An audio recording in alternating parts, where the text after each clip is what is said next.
Welcome to bKash IQ. আজকের ভিডিওতে আমরা ক্লাস 12 ফোর্থ সেমিস্টারের খুবই গুরুত্বপূর্ণ টপিক রাইটিং নিয়ে আলোচনা করব। বেসিক্যালি আজকের ভিডিওতে আমরা ক্লাস 12-এ তোমাদের ফোর্থ সেমিস্টার যেরকমের রাইটিং আসবে তোমরা নিশ্চয়ই জানো। তোমাদের এসে রাইটিং, আবার এসে রাইটিং কেউ 10 মার্কসের জন্য যদি অ্যাটেন্ড না করো তাহলে সেক্ষেত্রে তাদেরকে email writing plus blog attend করতে হবে 5+5 মার্কসের জন্য। আর যদি কেউ এটা না করো তাহলে কেবলমাত্র সে 10 মার্কের জন্য এসে রাইটিং অ্যাটেন্ড করতে পারো।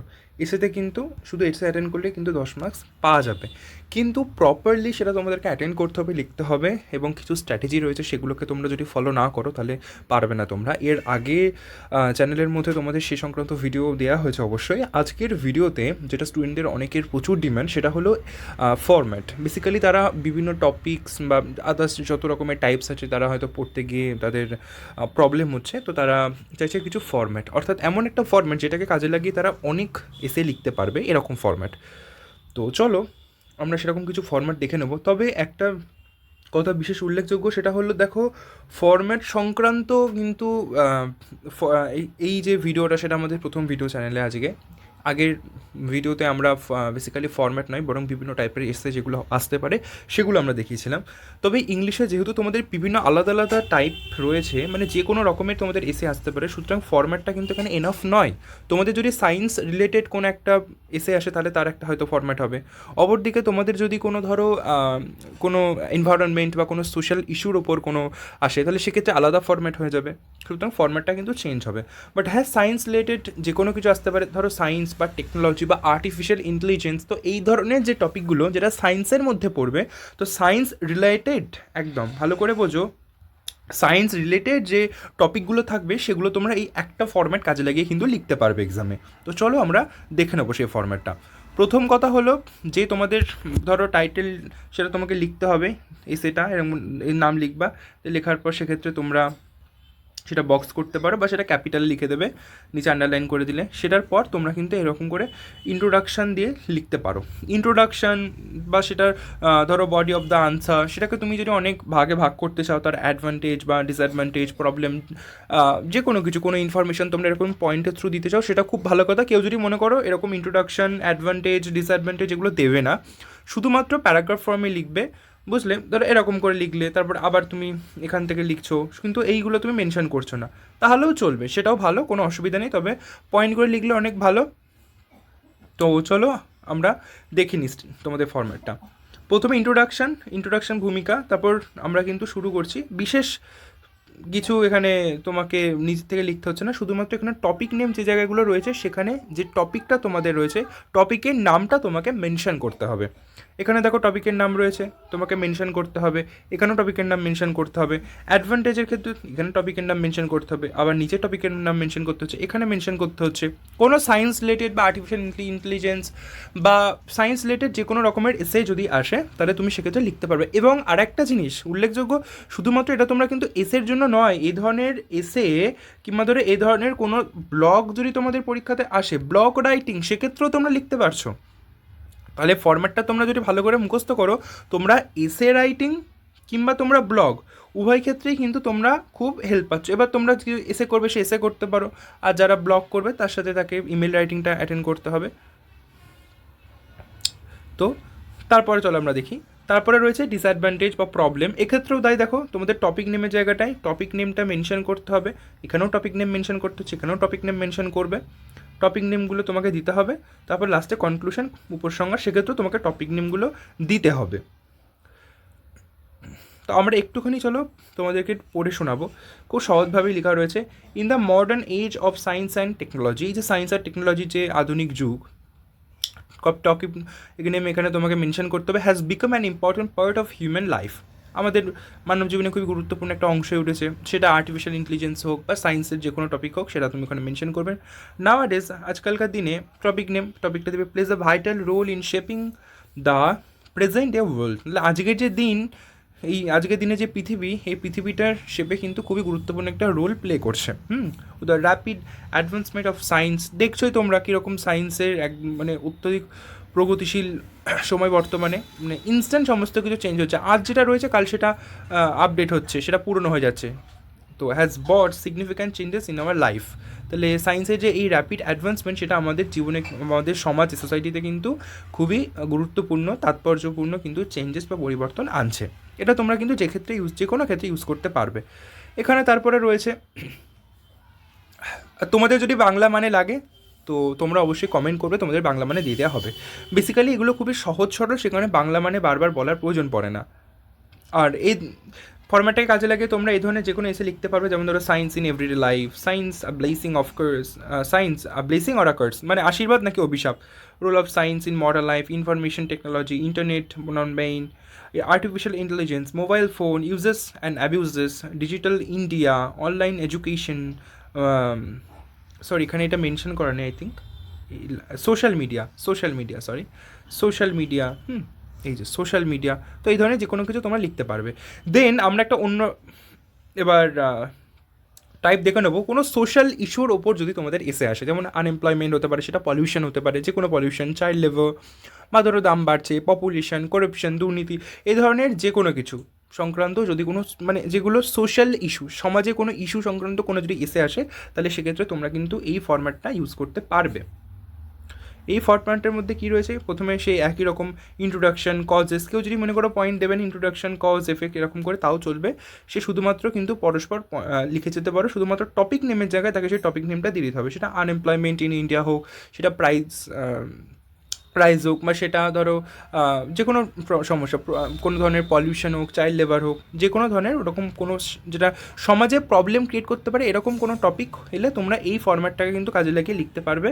আর তেমন হলে তোমরা এই পয়েন্টগুলো নাও লিখতে পারো, অসুবিধা হবে না। আর টপিক নেমের জায়গায় ডেফিনেটলি তোমাকে সেটা মেনশন করতে হবে।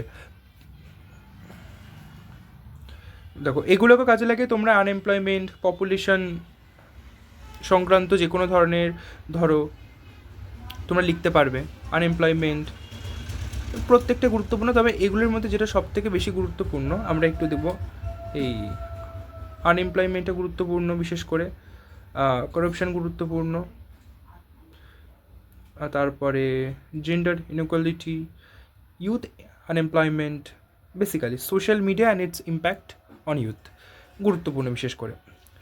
এবার পরিবেশ সংক্রান্ত কোনো এসে যদি আসে, এনভায়রনমেন্ট এসে, সেক্ষেত্রে তোমরা কী করবে, খুবই গুরুত্বপূর্ণ পরিবেশ সংক্রান্ত, তাহলে সেক্ষেত্রে তোমরা এই ফরম্যাটটাকে কাজে লাগিয়ে এই পরিবেশ, environmental pollution, air pollution, water pollution, noise pollution, global warming, climate change, এই ধরনের যে কোনো কিছু লিখতে পারবে, এবং তোমাদের পরীক্ষার জন্য কিন্তু খুব একটা মেজর টপিক, খুব ইম্পর্টেন্ট জিনিস এটা। তো এক্ষেত্রেও তাই, যেমন আছে সেরকমই হবে, শুধুমাত্র তোমরা টপিক নেমের জায়গায় টপিক নেমটা মেনশন করে দেবে, তাহলেই চলবে।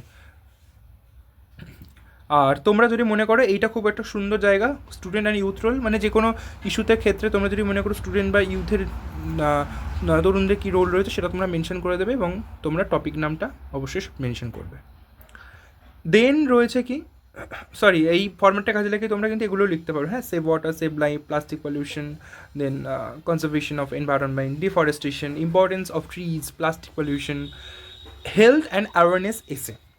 আমাদের হেলথ ফিটনেস সংক্রান্ত কোনো যদি এসে আসে বা যদি ইভেন ব্লগও আসে, সেক্ষেত্রে তোমরা কিন্তু লিখতে পারো, তবে তোমাদের ব্লগ এলে উইদিন 75 ওয়ার্ডস লিখলেই চলবে, বেশি লিখতে হবে না। তো ইন্ট্রোডাকশান, ইম্পর্টেন্স এরকম না পয়েন্ট না করলে তোমরা এমনিও লিখে যেতে পারো, পরস্পর প্যারা করেও লিখতে পারো, অসুবিধা নেই। শুধুমাত্র টপিক নেমটা তোমাকে কিন্তু মেনশন করতে হবে, যে health is the greatest wealth of human life, and topic name দেবে place the vital role in maintaining it.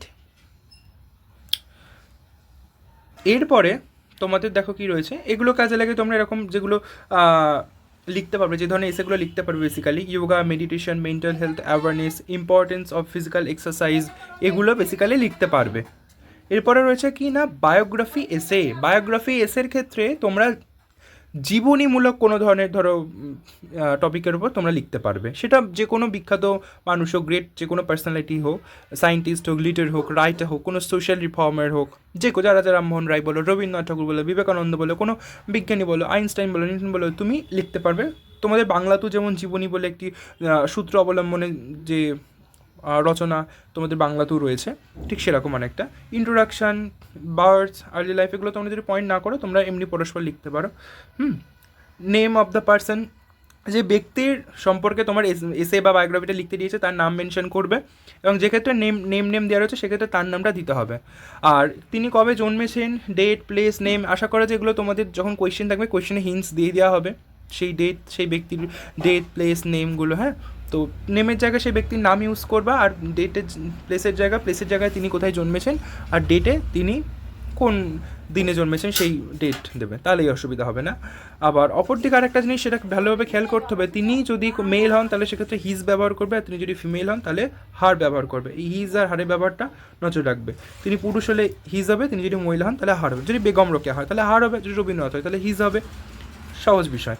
Career achievement, এক্ষেত্রেও তাই নেমের জায়গাটা তোমরা সেই ব্যক্তির নাম দেবে, আর ফিল্ডের জায়গাটা তিনি যে ফিল্ডের মানুষ বা সেই যে ফিল্ডে কাজ করে উনি, বা যে ফিল্ডে ওনার কন্ট্রিবিউশনের জন্য উনি আজকেও ইমর্টাল, সেই ফিল্ডটা মেনশন করবে। সেটা তুমি নিশ্চয়ই পড়েই বুঝতে পারবে রবীন্দ্রনাথ ঠাকুর কোন ফিল্ডের লোক, উনি লিটারেচার বা রাইটিংয়ের। অপরদিকে তুমি যদি আইনস্টাইন, নিউটনের কথা বলো, তিনি কোন ফিল্ডে, তিনি সায়েন্সের। কন্ট্রিবিউশন অফ সোসাইটি বা nation, contribution to society or nation, তিনি সোসাইটি বা নেশনের দেশে প্রতি তার যে কন্ট্রিবিউশন রয়েছে সেটা। এক্ষেত্রেও তাই নেমের জায়গায় নেম, ডেটের জায়গায় ডেট, সেগুলো মেনশন করবে। আর ডেট তিনি কবে মরেছেন সেটাও হয়তো তোমাদের সূত্রে হিন্টস বা পয়েন্টসে দেওয়া থাকবে, সেখান থেকে দেখবে। লাস্টে কনক্লুশন। এরপরে তোমাদের বেসিক্যালি একদম কারেন্ট অ্যাফেয়ার্স বা নেশন বিল্ডিং রিলেটেড যেগুলো খুবই বর্তমানে কারেন্ট টপিক সেগুলোর ওপর একটু দেখতে হবে, যেমন স্বচ্ছ ভারত বলো, উইমেন এম্পাওয়ারমেন্ট, ডেমোক্রেসি, এই ধরনের জিনিসগুলো। হ্যাঁ, ই গভর্নেন্স, ইউথ, ডিজিটাল ইন্ডিয়া, এগুলো গুরুত্বপূর্ণ। National integration. তো এক্ষেত্রে তোমরা টপিকের নাম মেনশন করবে, তাহলেই হবে। তো টপিকের নাম মেনশন করবে, আর টপিকের নাম মেনশন করার সাথে সাথে তোমরা কিন্তু লিখতে থাকবে, মানে আগেরটার মতনই। টপিকের নাম যেখানে আছে সেখানে টপিকের নাম তোমাকে দিতে হবে, টপিকের নাম প্রত্যেকটা জায়গাতে, এবং টপিকের নাম দেওয়ার সাথে সাথে তুমি পয়েন্টগুলো লিখতেও পারো, আদারওয়াইজ নাও লিখতে পারো, জাস্ট এমনি প্যারাগ্রাফ ফর্মেও লিখতে পারো, অসুবিধা হবে না। এটা সরাসরি টপিকের নাম মেনশন করে দিলেই চলবে। এবং এটাকে কাজে লাগিয়ে তুমি স্বচ্ছ Bharat, women empowerment, democracy, national integration, digital India, ই গভর্নেন্স, এই ধরনের যে কোনো কারেন্ট অ্যাফেয়ার্স রিলেটেড যে কোনো রকমের যদি কোনো এসে আসে তুমি এটাকে লিখতে পারবে। তারপরে কি রয়েছে, তারপর হচ্ছে আর ডে, এরপরে রয়েছে তোমার ব্যক্তিগত অভিজ্ঞতা সংক্রান্ত যদি কোনো রাইটিং আসে, তো আর ডে উইদাউট ইলেকট্রিসিটি বা your favourite teacher, memorable journey, festivals of India, my hobby, favourite activity, সেক্ষেত্রে তোমরা এই ফরম্যাটটাকে ইউজ করতে পারো। এক্ষেত্রেও তার টপিক নেম মেনশন করবে, আর বাদ বাকি যা রয়েছে তোমরা সেরকম রাখবে, কোনো অসুবিধা হবে না। টপিক নেম, তোমরা টপিক নেম দেবে জাস্ট প্রতিটা জায়গায়, তো সেই টপিক নেমটা ম্যান্ডেটরি। আর এরপরে যদি ফেস্টিভ্যাল আসে তাহলে সেক্ষেত্রে তোমরা social and cultural importance mention করতে পারো, তার যারা যেমন টপিক নেম রয়েছে সেরকম। আর এরপরে তোমাদের মানে তোমরা কমেন্ট করবে ডেফিনেটলি, তার উপর বেস করে আমাদের পরবর্তী নেক্সট ভিডিওটা টপিকের উপর আনবো। আর খুব অল্প কিছু টপিক যেগুলো গুরুত্বপূর্ণ তোমাদের, বিশেষ করে প্রথম দিকে যে ফরম্যাটগুলো দেখালাম, সায়েন্স রিলেটেড বলো বা এনভায়রনমেন্ট রিলেটেড বলো বা সোশ্যাল ইস্যু রিলেটেড, এই তিনটে ফরম্যাট কিন্তু ভীষণ ইম্পর্টেন্ট। তাহলে সব থেকে ইম্পর্টেন্ট ফরম্যাট আমরা কোনটা পেলাম? এক তো প্রথম কথা ধরো সায়েন্স রিলেটেড, এটা ভীষণ গুরুত্বপূর্ণ। হ্যাঁ, সোশ্যাল ইস্যু, এটা খুব ইম্পর্টেন্ট একটা বিষয়। আর একটা যেটা দিলাম এনভায়রনমেন্ট, হ্যাঁ, এনভায়রনমেন্ট টপিকটাও কিন্তু খুব গুরুত্বপূর্ণ। এই তিনটে টপিক যেন কোনোভাবে মিস না হয়, এই তিনটে টপিক কিন্তু একেবারে ভীষণভাবে স্টার। তো পরবর্তী ভিডিওতে দেখা হবে, তোমরা পড়তে থাকো। আর খুবই গুরুত্বপূর্ণ কিছু এসে রাইটিংয়ের একদম মানে সাজেশন, সেটাও তোমাদেরকে ভিডিওতে দিয়ে দেওয়া হবে। আর এটার যদি পিডিএফ লাগে তোমরা অবশ্যই হোয়াটসঅ্যাপ নাম্বার দেওয়া থাকবে ডিসক্রিপশন বক্সে, তোমরা তাতে কন্ট্যাক্ট করো। Thank you so much.